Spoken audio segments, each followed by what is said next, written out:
Hello friends, study with Bhuvnesh चरण आप सभी का फिर से स्वागत है। तो हमने 2 क्लास में चर्चा किया कि अरबों ने किस तरह मध्य एशिया के क्षेत्र में अपने इस्लामिक शासन को विस्तार किए। साथ ही ईरान वाले क्षेत्र में किस तरह गजनी साम्राज्य का उदय हुआ, उसके बारे में हम लोग कल 2 क्लास में चर्चा किए।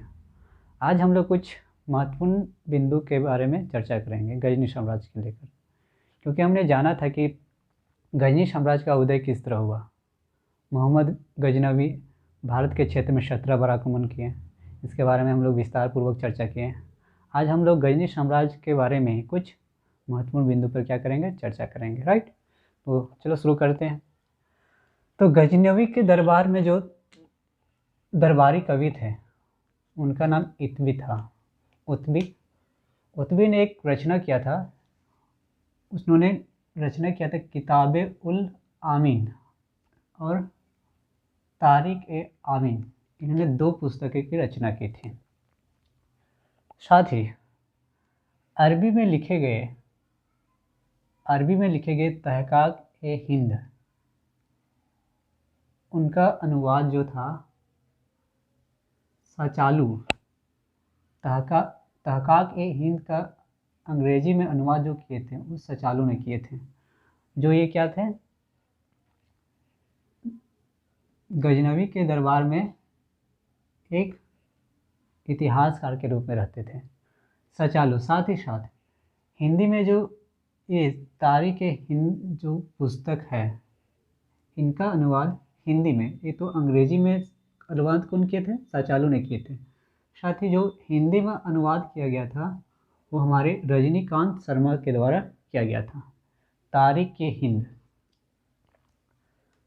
फिरदौसी, एक महान दरबारी आते हैं कवि जो फिरदौसी थे। फिरदौसी उन्होंने साशनामा करके एक पुस्तक की रचना की थी, जिसे हम लोग पूर्व के होमर भी कहा जाता है। जिसे पूर्व के होमर कहा जाता है। साथ ही इसे अफ़गानिस्तान का महाभारत के नाम से भी जानते हैं।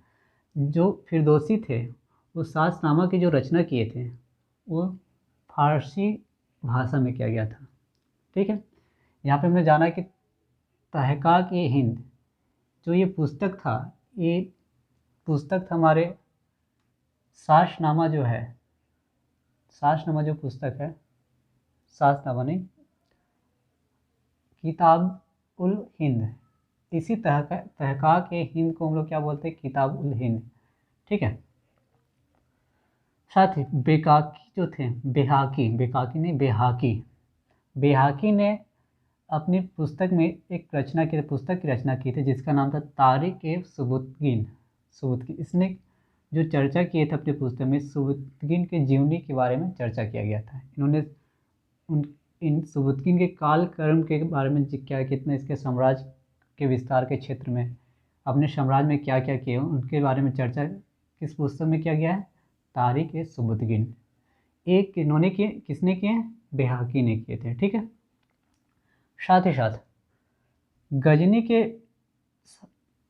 के साथ 11वीं सदी में अलबुरनी नाम करके ये व्यक्ति आते हैं। कहाँ पे, भारत आते हैं। इन्होंने भारत के क्षेत्र में किताब उल हिंद की रचना की, जिसे हम लोग क्या कहते हैं, तहक़ाक़-ए-हिंद भी कहा जाता है। इन्होंने अपने पुस्तक में किताब उल हिंद पुस्तक में इसने भारत के क्षेत्र में सामाजिक सांस्कृतिक की जो जानकारी मिलता है कि भारत के क्षेत्र में किस तरह समाज थे, किस तरह संस्कृत थे, वहाँ के धर्म कैसा थे, उसके बारे में चर्चा जो किया है वो किताब उल हिंद नामक पुस्तक में किया गया। उसकी रचना किसने किया था, अलबुरनी के द्वारा किया गया था। साथ ही साथ पुराणों का अध्ययन करने वाला पहला मुसलमान था कौन, वो गजनवी थे। ठीक है। तो ये हमारे कुछ महत्वपूर्ण बिंदु थे, क्योंकि हम लोग इसके बारे में पहले गहन तरीके से अध्ययन कर चुका था। आज हम लोग को कुछ महत्वपूर्ण बिंदु पर चर्चा करना था। आज की क्लास सिर्फ महत्वपूर्ण बिंदु के पर ही थी। ठीक है, क्योंकि हम लोग जो गजनी साम्राज्य के बारे में अध्ययन करना था वो बेसिकली हमने कर दिया था। दूसरी क्लास हुई थी हम लोग को, उसमें हम लोग क्या किए थे, गजन गजनी साम्राज्य के बारे में क्या किए थे, चर्चा किए थे। उसमें जाना था कि अल्पतगीन कौन थे, सुबुतगीन के बारे में जाने। गजनवी महमूद गजनवी के बारे में चर्चा किए। इनके 17 आक्रमण के बारे में चर्चा किए। तो इस बेसिकली सारे हम लोग चर्चा कर चुके हैं। आज हम लोग को सिर्फ इन साम्राज्य के बारे में कुछ महत्वपूर्ण फैक्ट के बारे में चर्चा करना था, तो हमने आज ये चर्चा कर दिया। ये जो फैक्ट है अक्सर एग्ज़ाम में पूछा करता है। एग्ज़ाम में जो महत्वपूर्ण क्वेश्चन बनता है वो साशनामा, ये पुस्तक के बारे में अक्सर एग्ज़ाम में पूछा जाता है। साथ ही साथ किताब-उल-हिंद, ये पुस्तक की रचना किसने किया, इसके बारे में अक्सर एग्ज़ाम में पूछता है। तो हम लोग को इस महत्वपूर्ण फैक्ट को क्या करना है, इसको रखना है दिमाग में, ठीक है, क्योंकि ये अक्सर एग्ज़ाम में पूछा करता है। तो आज की क्लास यहीं समाप्त करते हैं, ठीक है।